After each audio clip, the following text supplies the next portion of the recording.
don't care what society thinks. They're nothing anyway. They're no better than me. Until we hear the safe word, we will not stop.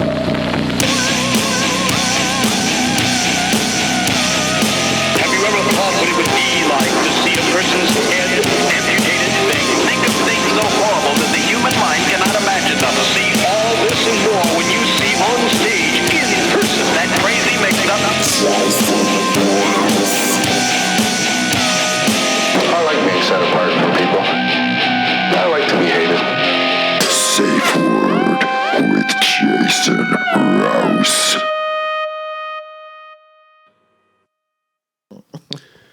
Hey, this is Jason Rouse, and welcome to the Safe Word Podcast. It is a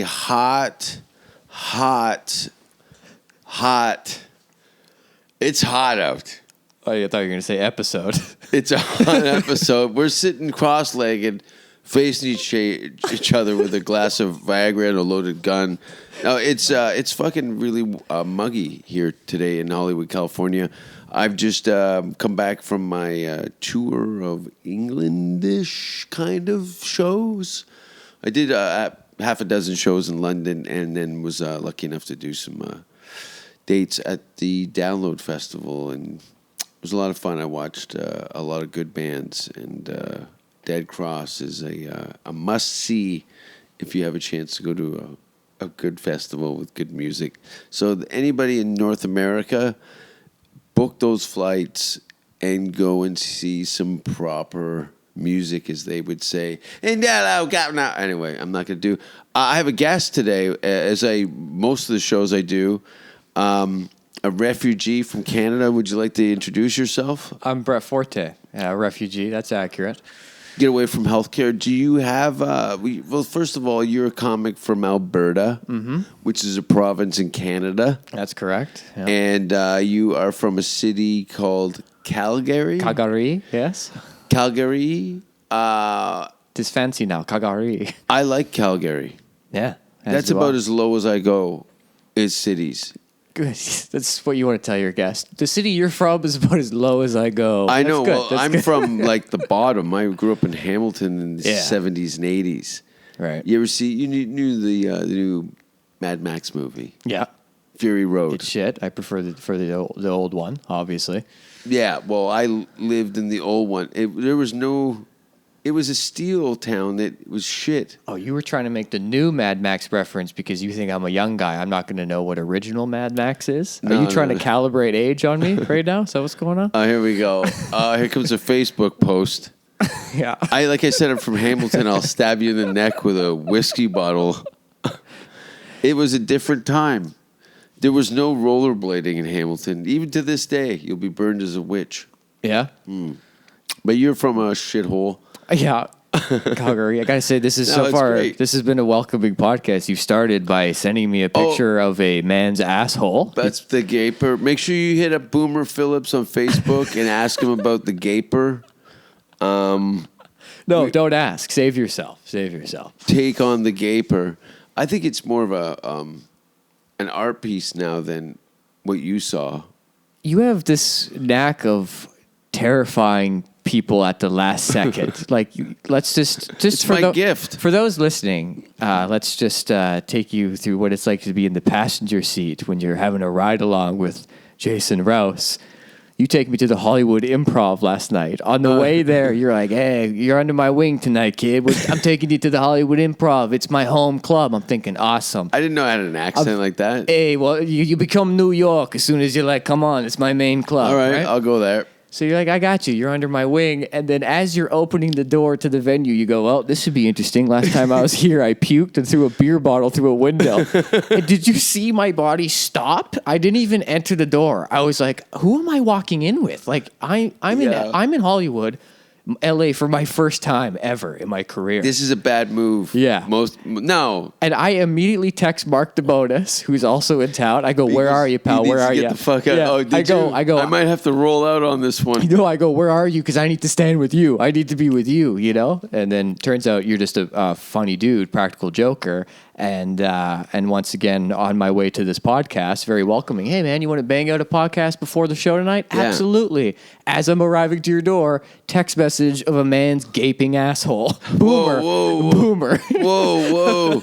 You can't just be rude about it. Oh, okay. That's not the speed of this podcast. There's something else. My grandmother listens to this podcast. Okay. It's been an ongoing joke. I send it to people that are It's like your test to see if if this guy's cool or not. Is he gonna not show up?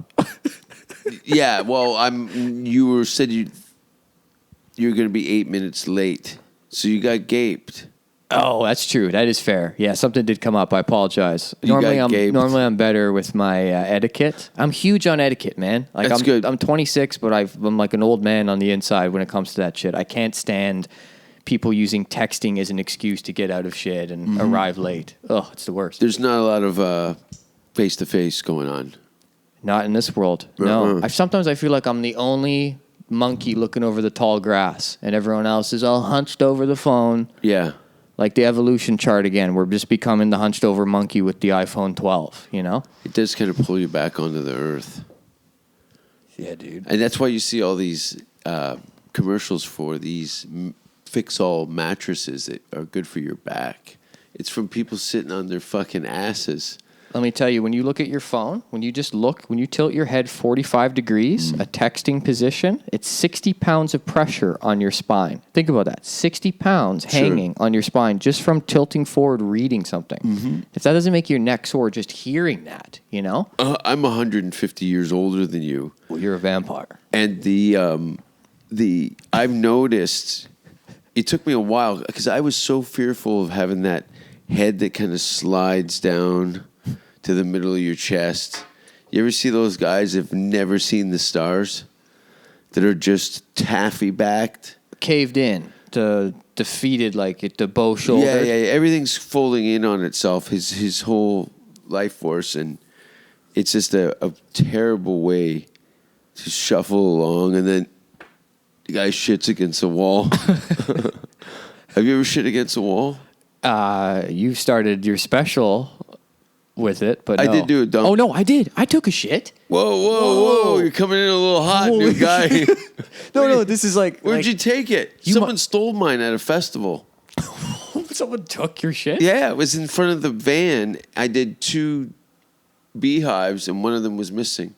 What do you mean beehives? Like 4-tier, like carnival coils. You twisted your hips to go like soft serve? You do heel down, and then you walk with the outside leg.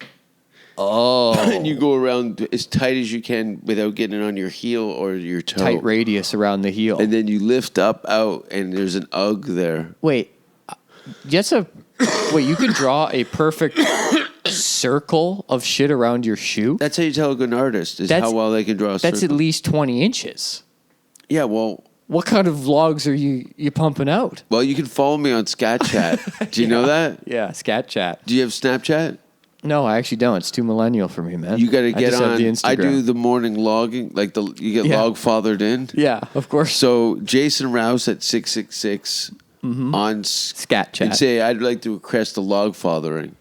So you get adorned with a little brown little kiss on the nose. And instead of like a barcode that you take a picture of, it's just your feces in a toilet. That's what you take a picture of. That's your thumbprint. There's no picture, buddy. Like I said, you said, what did you, millennial? It's too millennial for you? Well, I've turned the gun on them.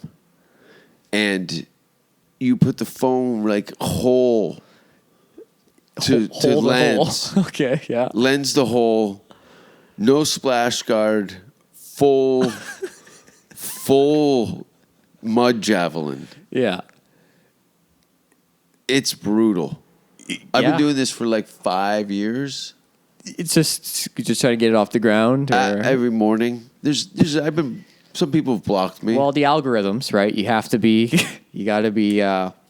current. You know about the algorithms, right? You got to post every day, and in your case, shit every day.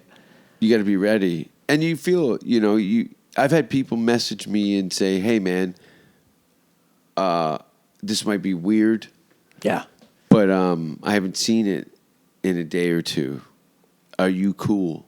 Is everything okay? Are you regular? Are you shitting? No, I think they're more questioning how my mental health is. Because if I stop, I don't know what I'll be. I'll be nothing. I know a comic who takes Imodium before road trips. He goes, I take 2 Imodium, bungs you up for 8 hours. Learned it from a trucker in the 80s. This is the same guy from New York. That's how he sounds. His name's Chris LaBelle. I take 2 Imodium, bungs you up for 8 hours. He wants to be bunged up. Like, he doesn't like shitting on the road. And as two guys who like shitting on walls in public, you and I, Jason, I have a tough time wrapping my head around it, you know? Can I tell you about my shit story? Hold on, let me hit record on this first. I was 15 years old, and I was celebrating my birthday at McDonald's in Calgary. As you do. Yeah. In the back of a truck. And it was lunchtime. It was like a school day. And I got a quarter pounder, and I bit into it. And squeak, squeak, squeak, squeak. There was a mouse? A hair. No, not a mouse. A hair squeaking between my teeth as I pulled away the first bite. Okay? Dude, that's the least I know, I'm of your 15. worries. I'm 15. Yeah. All right? Okay? There's a hair in my cow cunt. Here's the thing. I'm not that grossed out by it, but It's gray. as a frugal guy or whatever who likes a free meal, you know, I ate most of the rest of the burger and then complained about the hair to get a second burger. Yeah. I go up to the counter with the long black hair in my hand, and I'm like, hey, there was a hair in my burger. I'm showing them, and they just stone me. They don't even look at me. And that kind of pissed me off. I was like, oh, you're just going to pretend like I'm not even here. Here we go. So I walked behind the counter, and I started matching the hair up to people working, and I found the When you were fucking 15? girl. 15. I was like, you know, the class clown, like showing off for my friends. They're all leaving while I'm doing this. They're like, no, this is too bold, man. Like, don't be behind the counter. Yeah, you're going to get a shot. Yeah, so I match it up. I get kicked out, and then so after school, we go back. I take a shit in the urinal, a standing, perfect vertical, you know, Casanova. And The brown tie of hate. that's right. Erected full mast, and I just had my buddy watch the door. There was no lock. I was like, watch the door. I got to drop, and I did. The and it's 3 disgusting. girls that were listening to this are gone. They're gone. I mean, like suicidal now. I don't think you have female subscribers to begin with. Oh, I do. Yeah. Oh, you better believe it. They've all got cigarette burns on their necks. Trust me. They're out there, buddy. I like it. Canada Day. Yeah, good segue. Yeah. From shitting into McDonald's into... Cigarette burn runaways. Yeah. I feel like that's just how I get into this being accepted in your podcast community with that shit story. Like, You got log fathered in? I blogfather did. Oh, he's cool. He's cool. Everyone, see, you're at a new age now where people need to see it come out just as much as to go in. Then we're in the wrong medium right now, man. No, but that's the thing. The theater of the mind. See, people watch a lot of pornography. Yeah. What's happening there? People are pushing things in, Yeah. pulling them out. Yeah. You got to have some out with some in. Okay, yeah, I got no in.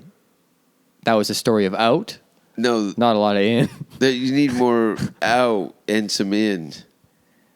Tell me about that homeless girl you fucked.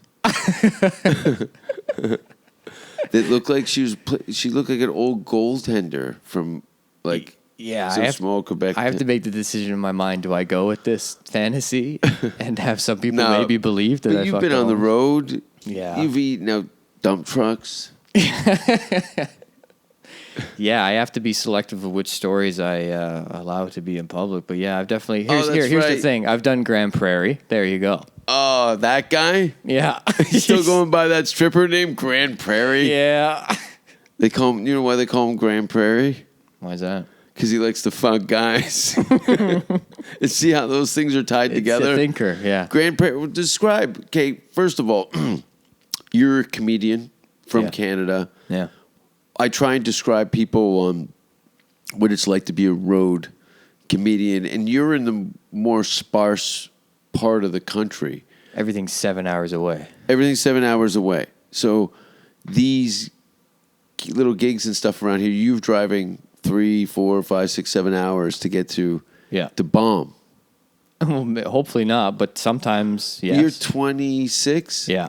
And you drive to these fucking towns? Yeah. It's They crazy. must hate your guts. Well, I think. Let me think. Okay, here's where they've hated my guts. Fort McMurray. So Bragger. now I'm not even allowed in the city. Now I'm like, I'm not welcome back either. But You fuck some guy's wife. I'm like 4 Sheriff. years. I'm 4 years in. So at this point, you know, this was like a year ago or whatever. I'm opening for another guy. I'm first on stage. I start the show by just saying, yeah, put your hands together for your headliner in the back of the room. You're gonna love them. As that applause is dying down, I just ask a couple up front. I go, hey guys, couple here. How long you guys been together? And the guy, with his arms crossed, just goes, just tell your fucking jokes, bud. Yep. Okay. All right. Now, I don't shy away from that stuff. There's definitely a story here, so I want to open it up a little bit. What are we hiding? Story. Okay. What are you, Jack Kerouac? What's the fucking story? You're going to get murdered in a shitty town. No one's ever going to hear from you again, and you're looking for a story. Hey, man, theater of the mind, as you say. Theater of the mind. I do it for the story. That's my life motto. So I start going in But like... someone has to give a shit first. Yeah. You can't just get murdered in Grand Prairie and expect people going crowd around the campfire and go, Yeah. Did you hear the story? Yeah. It's hilarious. He got murdered. There's going to be For no calling vigil. for some guy's wife a pig. And listen, I'm hypocritical because I've blazed the trail through gigs that don't even exist anymore. I've aggravated locals. I believe it.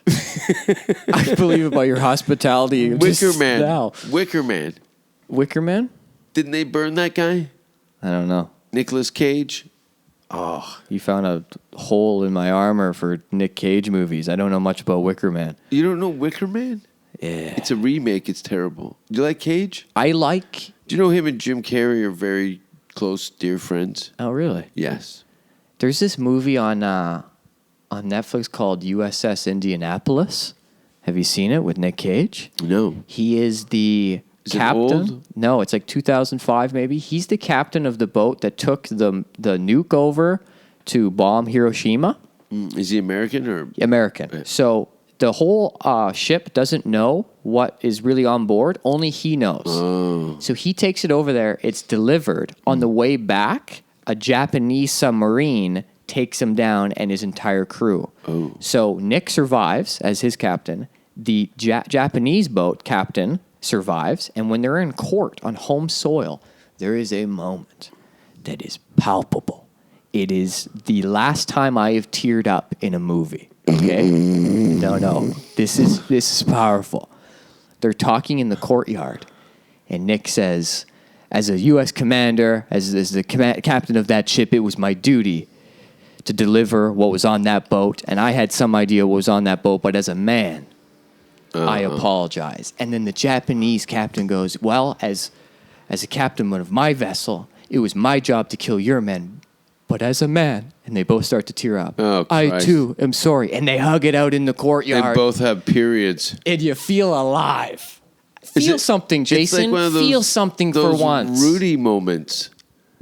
No, there's no dog involved. Dogs No, are. Rudy, I'd the kick a football, dog into the a handicapped kid who dumpster. played football. Didn't he? There was Oh, I see what you mean. Boomer says he cries when he sees it. The Gaper. The Boomer Gaper. Phillips. If you want to find out, go Google Boomer Phillips. He's in Goon 2. Yeah.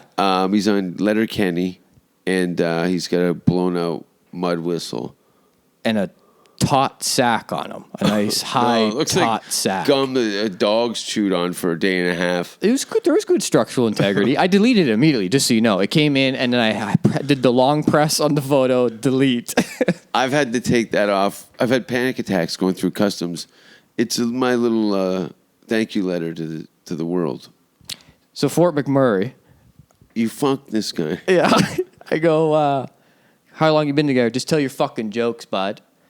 And the more I talk to him, he starts shaking, red-faced, angry. So Hulk. I got to make... I don't care what society thinks. Good or nothing anyway.